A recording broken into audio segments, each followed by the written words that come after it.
Court is aware, originally this MTRP was filed when he no-showed a judicial review on November 4th. And then shortly after that, around November 25th is the offense date for the Smith County cases. And so that's what the first amendment motion was for, and then the second that was adding a misdemeanor related to this. So in SAF-P, I'm looking at this. I guess, what is the allegations for why SAF-P would be appropriate? Is there a drug issue? There's certainly. Yes, in September and October, there is on count 6, an allegation that he was intoxicated. Mm-hmm. And Judge, I'll tell you, the Smith County cases arose out of an altercation with a girlfriend and a friend, where apparently they disposed of pills of his because of how he was acting, and he threatened her and pulled a knife on her. And then assaulted the other friend.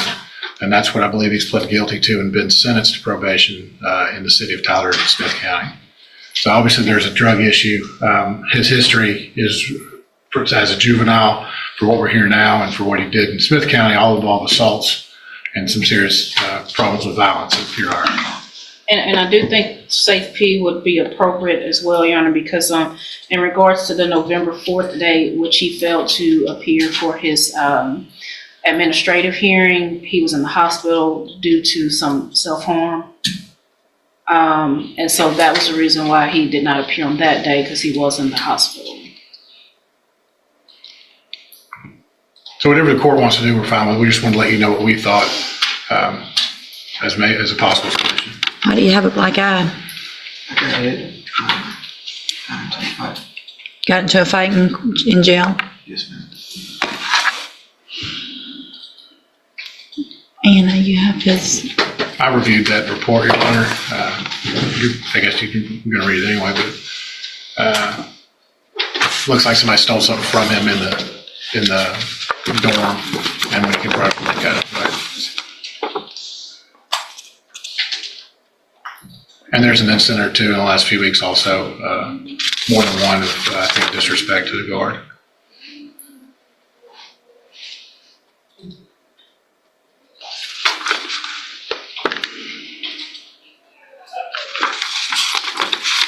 So, Dan, why don't you tell me why you think I should not put you in prison today?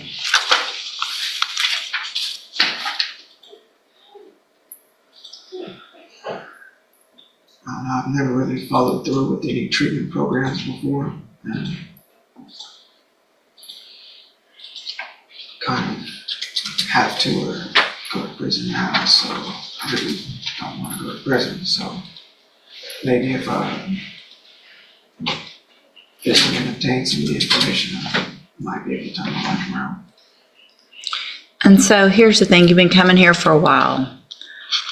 And I've read about, and we've talked about, and I understand somewhat and empathize with what you've been through and where you've come from and the issues that you've had to deal with.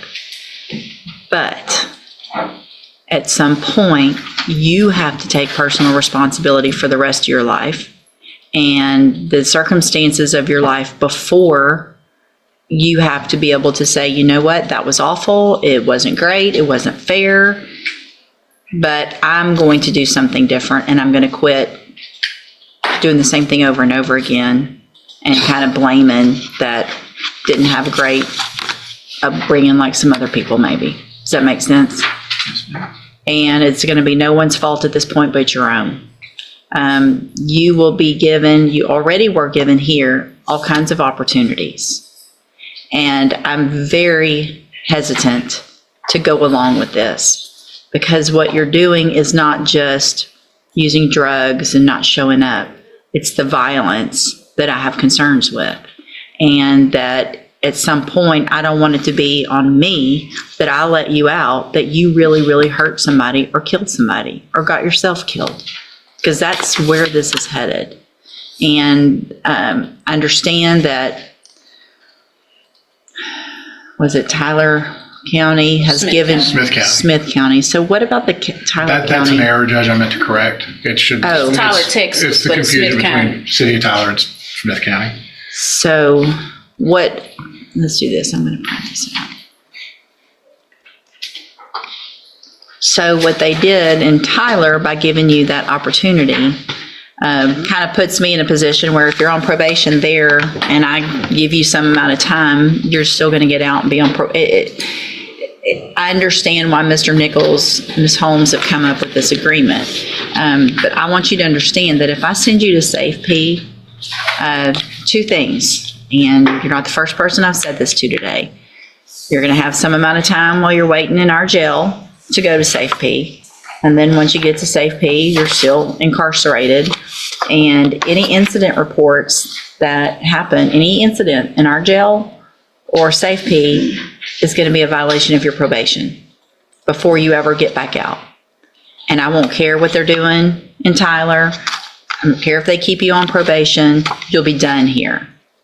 And it's not going to be for a little 3-year sentence. Do you understand that? So this is the opportunity, those people at the jail that are working there and just trying to go do their job every day do not deserve for you to speak to them the way you do, to treat them the way, to not follow the rules. I'm not going to say on the record, but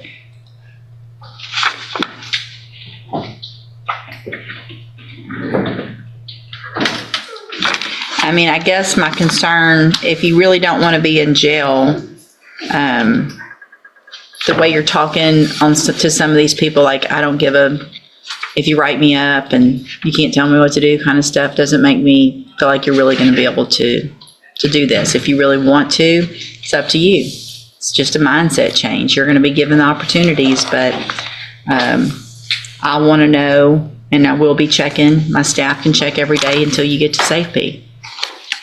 Anything else happens, they're going to file a motion to revoke, and we're going to be right back in here within a couple of weeks if necessary. Do you understand? Yes. This is your final chance. That's it. Don't come back in and no excuses after this point. If somebody else gives you another chance in another county, that's on them. You're not getting another one with me. I want to go through the motion, though, because I want record of what he's either pleads true or not true to, so that I know kind of when I look back what we talked about and what we did and what was pled to before I agree to do anything. So, Mr. Wizard, the best you can, raise your right hand. Do you swear or affirm the testimony you're going to give in this hearing will be the truth, the whole truth, and nothing but the truth? Yes, ma'am. All right, put your hand down. And will he waive the formal reading of that motion? Yes, And so before we go, Mr. Nichols, did you want to make a Judge, amendment? two things. I will drop count 1 for failing to appear at that hearing based on the conversation I had with Ms. Holmes. Okay, And then on count 9 and count 10, change the county, which currently reads as County of Tyler to County of Smith on both of those counts. any objection? And I Okay, believe it's correct on the other. Okay, yeah, I think that's all I need to change, Your Honor. all right, thank you. So, Mr. Wizard, I'm going to go through this motion. It shows in cause number 24-0198, you were placed on probation July 1st of 2024 for the offense of injury to a child, elderly, or disabled individual. And that was a 3-year deferred probation. Is that correct? Yes, ma'am.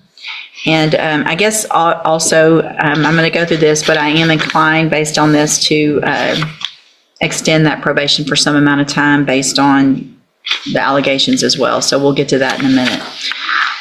Count 2 alleges that you did not work faithfully at suitable employment and provide verification of that to probation. Is that true or not true? It's true. Okay. Count 3 alleges that you did not provide verification of performing community service hours as required. Is that true or not true? Couldn't, probation wasn't transferred from one county to another. Okay, I'll put not true there. Count 4 alleges that you were at a location other than your residence at 4:04 a.m. on September 24th, 2024. Is that true or not true? Well, really true. Okay.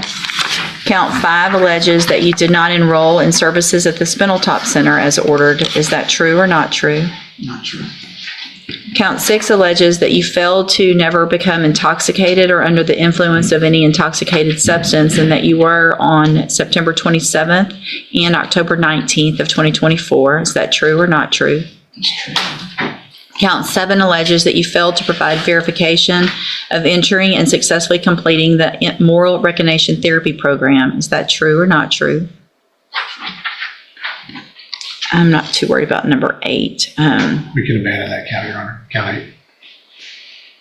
Count 9 alleges that you were arrested for the offense of aggravated assault with a deadly weapon November 24th of 2024 in Smith County, Texas. Is that true or not true? True.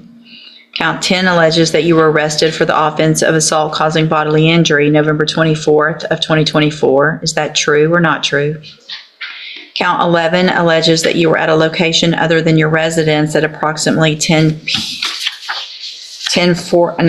p.m. on November 24th of 2024. Is that true or not true? Not true.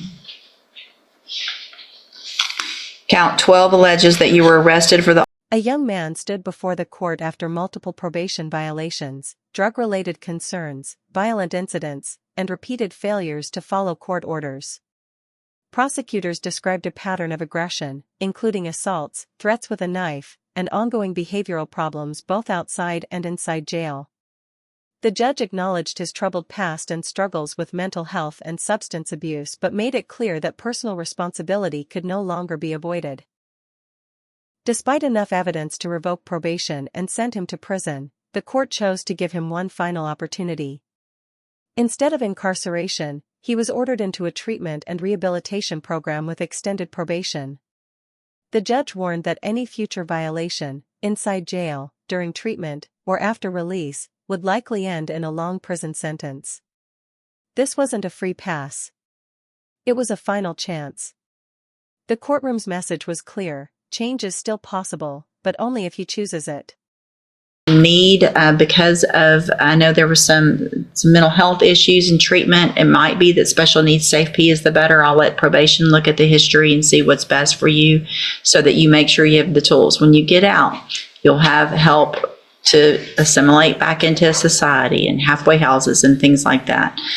Again, this is your opportunity. Because if you do not follow through with this, if you violate while you're in custody, if you violate again while you're out of custody, we will not be back here having the same discussion, and it will not be a discussion about 3 years or anything like that.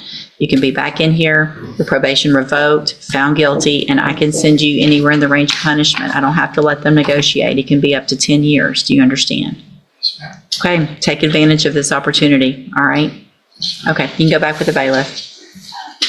Thank you, Your Honor. Thank you. And there it is, a moment balanced between consequence and one final chance.